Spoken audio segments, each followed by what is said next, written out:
Welcome to these sci-fi guys. I'm Dave, and of course, you guys can see on the screen we got Chad and John here today. Today's movie we were going to be talking about Inception. Oh, trippy movie. Yeah, um, I'm not even sure where to begin on this movie. um, yeah, okay. Hey, let's just jump right in. John has got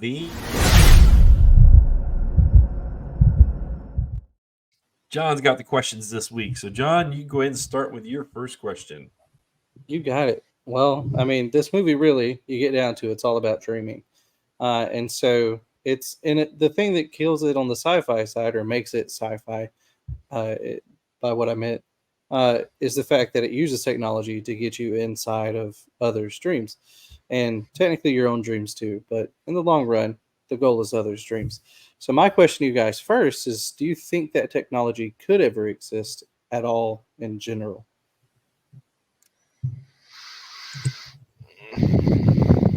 I'll jump in. I do. I absolutely think it will. It can happen at some point. Um, there's already something out there where I can't think of what it's called, where they use medication and um, and something else to actually uh, guide a dream, where you have someone else actually guiding you through it. Um, and I just think that the next step would be for someone to be able to control it, actually, whether it be, as they did here, one person is doing the actual architecture, one person is the one that's actually um, administering the drugs to keep you asleep or what have you.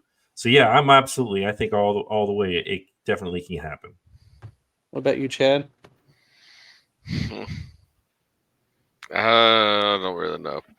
Thing is, I agree with Dave that people, it's out there where you can recount what you dream, but if you can sit there and remember what you dream, and somebody can actually tell you, "Hey, I want to put you in a trance or a hypnotic trance," yeah, I think it's going to get there. I don't like that.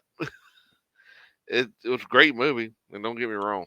Well, we didn't say if we like it or not. He just asked the question: is it Um, feasible?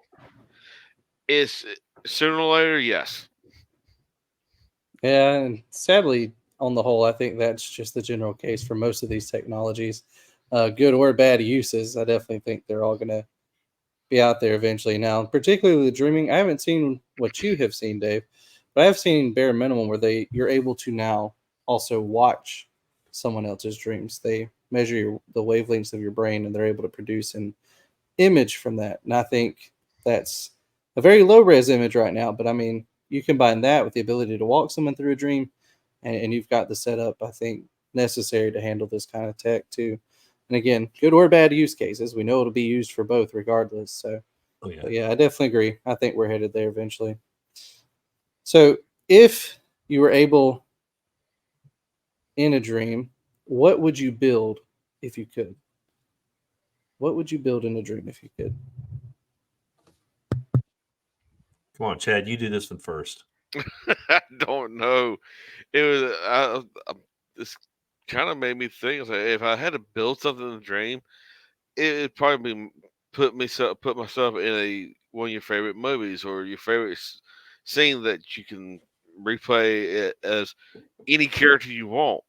Now the thing is, I thought I want to do that, I would love to. I mean, I know we harp on that first three episodes of Star Wars, but put episode three where Anakin's trying to jump over Obi-Wan and don't jump.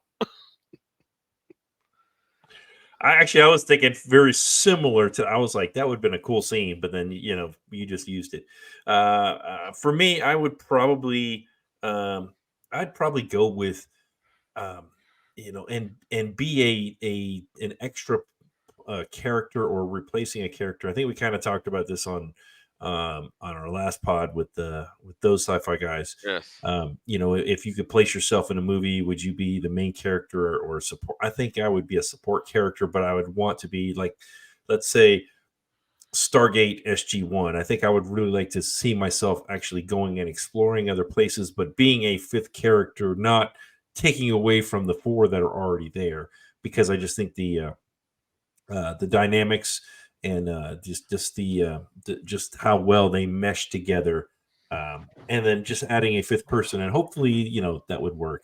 Either if that didn't work out, be a third Duke boy, and go to the streets of or the roads of Hazard County and drive a General Lee. Fair. Yeah, I took that one. I went a little more ambiguous, I think, because there are two options I think I would go for. So I've had a dream that I've had twice as a child, and I know I've had it twice as I actually remember it. And I built a bike that could fly. And if I could just rebuild that bike and experience that dream again, I think I would. And then that thought led me to, well, honestly, it'd be kind of cool within a dream to build something that would allow you to watch old dreams so you could remember them. Whether that would actually work or not, I have no idea. But I think it'd be a cool thought. That's just kind of where my brain went on it. I didn't go as sci-fi in this particular case, but I still think that's where I'd take it. I don't know that. I think that's kind of a neat idea. To be able to dream or build something that can remember what your dreams are. I mean, there's so many times you wake up and you're just like, "Oh, I had this great dream, but it's on the tip of my tongue, but I can't think of what it was." And to be able to go back and say, "Oh, that's what I dreamed about." Oh, okay, yeah, all right, or whatever. Yeah, I think that would be pretty cool. Pretty cool. I agree. Well, and we talk about this in the first question in terms of it could be used good or bad. And really in the film, if you really think about it, this whole technology, this idea does come down to weaponization. Now, it's not this whole like mass weaponization. They target one person with it for a very specific use case. And to me, that makes it a lot more subtle. However, what do you guys think of a more subtle weaponization like this as opposed to I think weaponization? No, I think this would be perfect if you just want. I mean, the whole premise of the movie was getting one person to change his mind, but he had to be the one to do it, not forcefully. And to do that to say a foreign power, and hey, I need to get this, XYZ, to be able for them to export them to me because I really need these products to do the same thing, to actually get in their head and be able to do that. Or, hey, how about a peace treaty, with Israel, or, and just, you see the stuff that are happening all over the world. I mean, to be able to stop that really before it starts, I think that would be it would be a good version of the weaponization of it, but in the Mhm. and I'll talk about this a little bit later in this, but in this movie, you don't really get the outcome of what happened at the end. So, you know what I'm saying? I mean, if you really wanted something and you did all this work, and then what happens if it didn't work? Yeah. So What are see? That's the thing. The real subtle. You can see it. Now the thing was originally it was, hey, get in somebody's mind, find the secret, espionage. Like that's all it was. And you just gonna can you plant a idea in somebody's head? You saw them argue. No, you cannot. It cannot be done. It always fail. And they never tell you where. Like in this movie, they never tell you where how his wife ended up always coming back. And it was bits and pieces until you really find out this. The other girl starts digging into it. Like, hey, you got to tell him. yeah. Yeah. How about And you, I mean, John? I'm kind of with you guys. I think real life use case, I think the subtle weaponization is probably the only realistic way this would happen. Now, you get into the weird like end of world, like government control, AI control kind of idea. I could see where you almost end up in the Matrix, where we become the computer. But like the movie suggests, you have to have a very strong sedative for that. So I definitely see this being a more subtle weaponization overall, and I definitely agree on the far-reaching global side. I think being able to change one leader's mind like that and so powerfully, I think that would change a lot of the way things are handled overall. globally, politically, warfully, all of those things. I definitely Yeah, think it but would change. think about it this way. What would happen if X is trying to manipulate Y through a dream thing, and at the same time, Y has hired somebody to manipulate X, and they both get manipulated? That would be pretty wild. Then you end up with just flip flop sides at that point. That'd be Yeah, funny exactly. in a way. In a twisted sense, it'd be real funny. Like, oh, well, this isn't what we started fighting for. Why are we fighting for the other team now? Yeah. I mean, that All would be right. definitely Well, a totally new form of mercenaries out there. You know, I mean, it Well, would be kind of nerdy mercenaries, you know. well, you gotta be on. Like, very, very okay. nerdy. Well, you gotta think. You gotta be on the team. You gotta be. All right, I'm on this team to go change this guy's mind, but then you be the one architect for inside. So think about it. Double agent. Mm, You could yeah. raise a lot of potential with that one single idea, Dave. Hey, I want credit. All right, guys. If you guys go out there and you make it happen. Make sure I get credit so I get paid. So You have to write that idea in the will, Dave. I don't think we're going to progress that far that quick. No. true. Let your descendants reap the benefit of that. Yeah. Uh, Well, let's hope. Let's honestly. I hope it doesn't ever happen because I wouldn't. I mean, there's already enough in social media manipulation already out there. You know, I mean, just look at your Facebook, your Twitter, X, whatever. You know, you got so many ads and so many things that are constantly barraging us with stuff, trying to change our minds about stuff.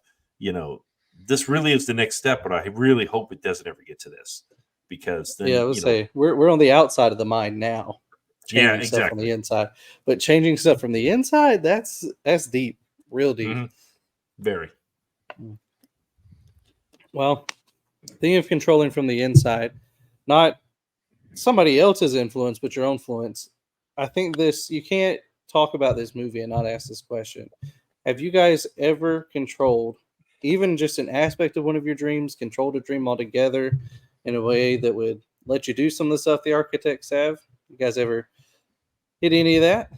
I've tried, but no, not really. I mean, you know, when you're just get ready to fall asleep and you're like, okay, I want to dream about winning $1,000,000, and then you just kind of, I want to win $1,000,000, and then you have a dream about winning $1,000,000. You know, that's about as far as I've ever gone.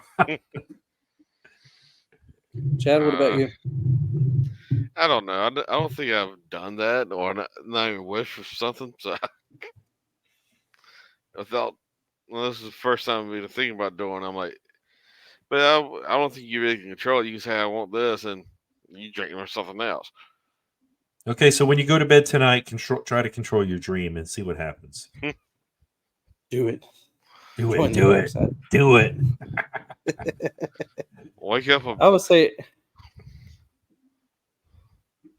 I have continued dreams, if that makes sense. So I've woken up and said, "Well, I liked where that was heading." Come back to sleep and continued the dream. I've picked one up before, but I think in terms of actually controlling, the closest I've gotten is just realizing I'm having a dream while dreaming, and then like I guess maybe I'm just too lazy because I wake up I'm in the middle of a dream. I'm like, well, this is definitely a dream, and then I just don't do anything with it. I'm like, let's just see how it plays out. I'm like, I'd rather just watch the movie instead of try to direct it. But yeah, I definitely have bare minimum like, oh, I liked where that was heading, and I woke up because of something like a cat making a noise. I'm gonna go back to sleep. We're gonna make sure we pick off from that point. Now, I've had some of the best and some of the weirdest dreams that way because of the non-control after continuing.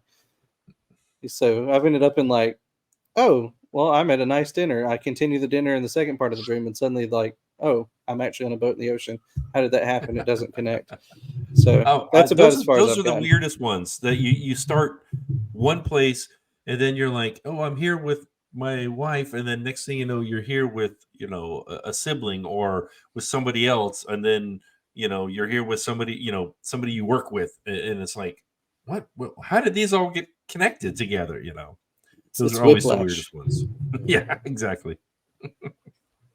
Oh yeah. All right. Well, that's the one question that often gets asked when talking about this movie. And the last one is probably one of the most famous questions asked for this movie. And that is, did the top keep spinning or did it fall at the end of the movie? Come on, Chad, give it to me. Tell me, because I'm probably gonna be the opposite of you. So that's what I want to know. See, here's this.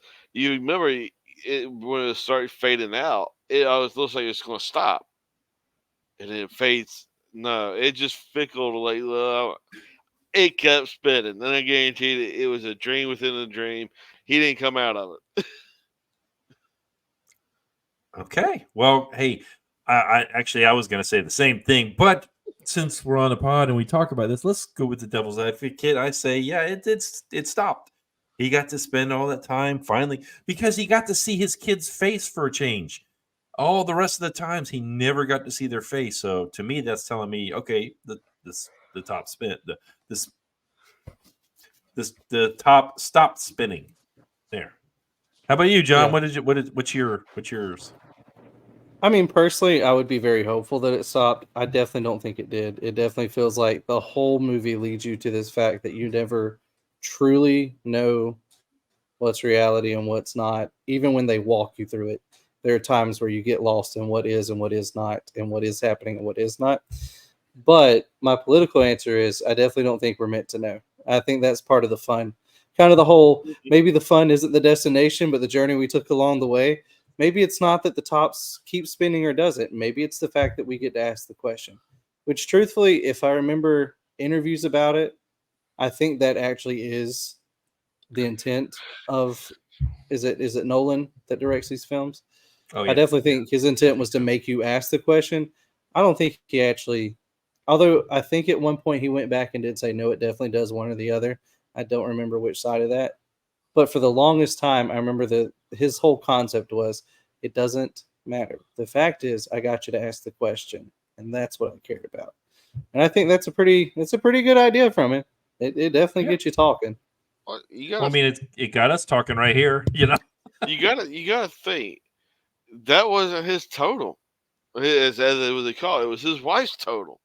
So how in the world was it working for him? Ooh, good. See, I didn't even think about that. I mean, that's yeah, one of my. that was her thing that she stood on. What was his? It never told us. But Yeah. maybe that And wasn't his actual totem this whole time. well, we're gonna get to that. Let's go ahead and discuss some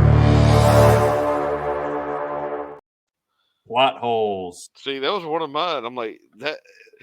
Even though it was keep spinning, or it didn't keep spinning, but it was introduced was yeah. You got to find you one of those, but it came out in the movie that was his wife's totem. That it was buried in her safe, or he had to. That's the one he used to Inception her to come Yeah, out. how did he get a physical thing of it when she had it in a safe in her brain? Again, I know this movie is so trippy and it just makes you ask questions and think. But to me, yeah, I agree, Fred. I did not get that at all. Well, I mean, John, on you were gonna that say front something? though, she would have had a physical copy in the real world after they come out of Dreamland. The Yes, totem in Dreamland just tells them if they are in Dreamland or not. However, the but whole what was locking in the safe his? and not They thinking about always tell that you is you true. have to have something of your own, and you can't let anyone else touch it. So because he was carrying hers, that's why she was manifesting in his life. Well, he may have had another one. He probably just swapped because she died. You know what I Yeah, mean? but Yeah. Because still, it could become his once she was gone. Because she would no longer need it at that point because she's not around. Okay.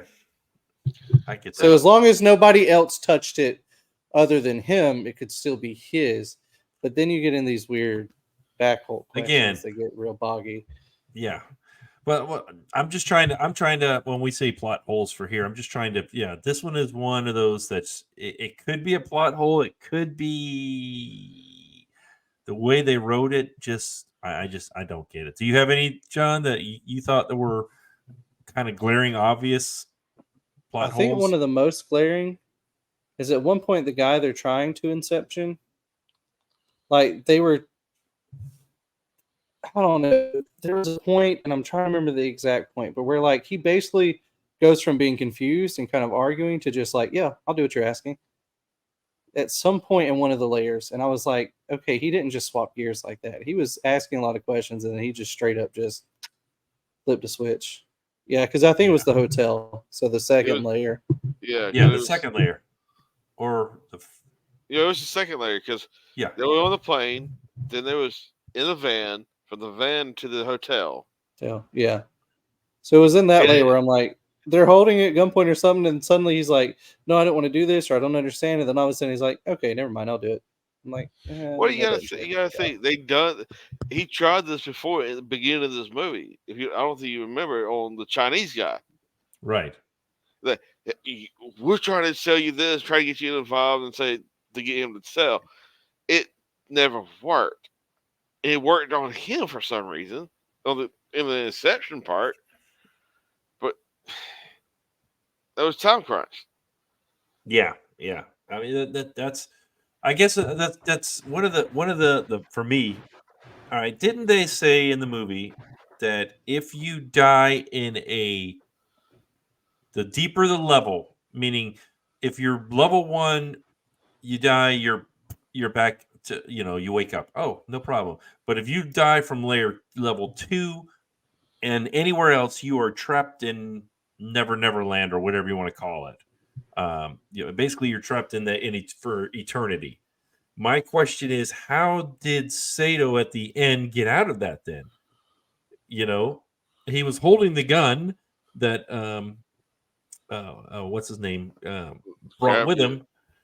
DiCaprio brought with him, but then it's like, okay, but of course that is the end of it. Really, does that mean it's the end of the movie or not? Because is he really still trapped forever? And we don't know. You saw him wake up. You saw Leonardo wake up. How? He shot himself in the third just to go find him and then go do. Again, how did he get out of it? I mean, is that that's why I'm like, is this a plot hole, or is this really just saying he's still in there somewhere? I don't know. So yeah, okay, let's go to our next thing, because I think we kind of beat this to death. Let's go to our next thing on.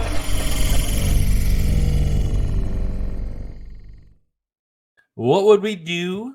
What would we do to either fix this movie, which I'm not really sure it needed to be fixing, maybe some improving.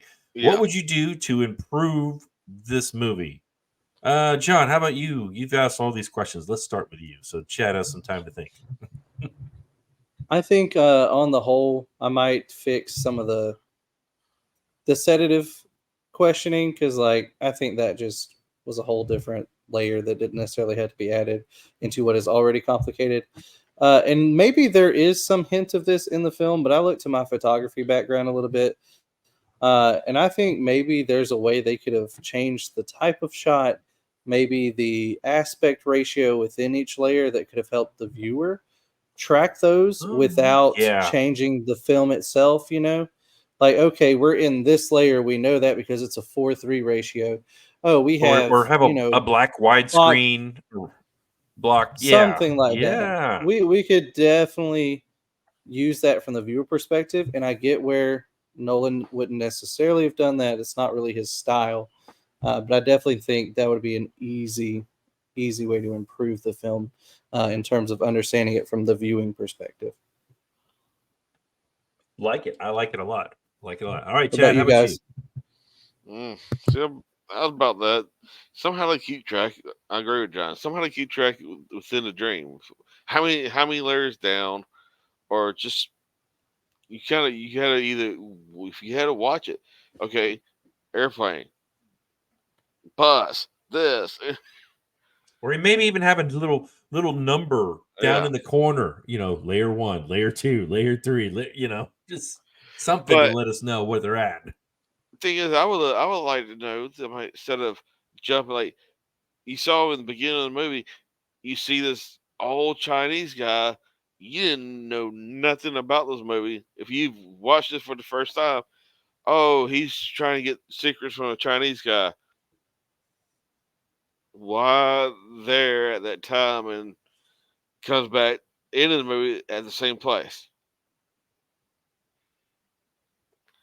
Like some backstory or like how like you saw him go to his Well, I think that was father-in-law? the point. Is they wanted us to think, to say, okay, well, what's happening here, and then it kind of comes as a payoff at the end, but it really didn't. See, all Yeah. right, so I'll throw you mine. Mine has everything to do with Sato. All right, he even said he doesn't want this the kid or whatever, I forget his name, to do this. He basically wanted to break up the company so that his company wouldn't get overrun. Well, then what happened afterwards? They just kind of left it at there. Okay, they're all walking through the terminal at the airport, and then he goes and sees his kids. You know, I would have liked to seen what happened to Sato.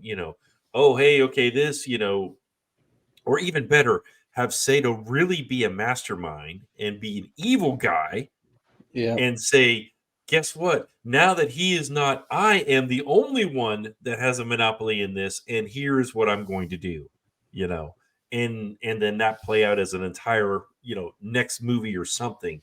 I just think that would be really cool to kind of finish off his whole storyline, you know, and then maybe at the end of that, you see him going to see his kids in the top spinning. So, I mean, because I did like the ending because it makes you think. Oh wait, is Yeah. it real or is it Memorex? I mean, sorry, that was an old school commercial from back in my day. So yeah, whether it was real or it was part of the dream, but Yep. I just think definitely they could have. I just think they missed out on that because, I mean, we keep our database on who's the villain, who is the, the main character, who's the side characters and stuff, and there Yeah. really is no villain in Oh, this. really? Nope. There isn't, So, I mean, you could say Sato is, or the guy himself, his subconscious is the villain, but Yeah. again, it's I was gonna say the subconscious is about as close as we get to a true antagonist at any point. Because Yeah. even Sato, like, he's not necessarily villainized because he's just a business guy trying to take out the competition. Which Yeah. I know we do villainize in a society, but it's not necessarily big bad villain. Because big bad villain would have just said take him out, leave him in uh whatever purgatory memory thing it was. Right. But no, that's not what he said. Just implant this idea and the empire will collapse. Like, it wasn't a direct like attack per se. True. Yeah. Like, I just makes it would have an been odd villainy. I think that would have been a better ending on his part because I just really think his whole character didn't need to be there the whole time, other than, hey, I want you to plan it, and then he's like, I need to be in there with you.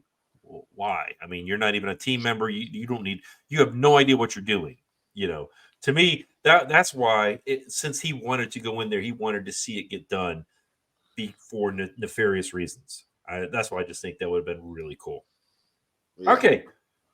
Our next section we have is. All right, we get to rate it on 0 to 5 lightsabers. Of course, 0 being the worst and 5 being, well, actually, we did Empire Strikes Back a couple weeks ago, and all of us said 5 lightsabers on that. So just kind of think of that as your scale here. So, Chad, where do you rate this on 0 to 5 lightsabers as how sci-fi-ish it is, how much you enjoyed it, things like that? I'm middle of the road. I'll put 3. 3. Okay, John, how about you?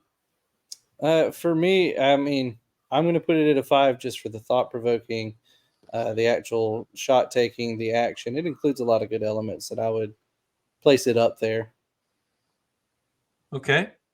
As for me, I thought there was a lot of really good blow your mind, make you think things. But at the same time, I kind of was let down and like, okay, it was kind of getting monotonous to me a little bit. So I'm actually going to go a little higher than Chad. I'm going to go 3.5 lightsabers. So 3.5. Yeah. This Hey, isn't I the did. Price is Right, Dave. You can It's go a not half a happening here. lightsaber. It's either Hey. 3 or 4. Yeah, Which yeah. one is it? No, hey, Kylo No, Ren has we've done half halves lightsabers. before. We've done Thank halves you. before. We've done halves before. So, and Kylo Ren's got like 3 halves on, or 2 halves on his. He's got the lightsaber and the 2 small ones. So, As long as he even though I doesn't don't go like 3.1, his character. that we No, would have to it's call got out. to be either a half or a full. That's it. We'll go that way. Okay. Fun fact. If you guys, I don't know if you've watched on Netflix, The Umbrella Academy. The female, I can't think of who she was. The one that was basically the architect. She is one of the major characters on The Umbrella Academy. And so, because I watched this one years ago, and then I watched Umbrella Academy a couple years ago, and I was like, oh, I like this actress. And then seeing it again, I was like, oh, okay, I remember her. Yeah. So, just it's one of those things, guys. If you want to go out there and look, you can. All right, next up.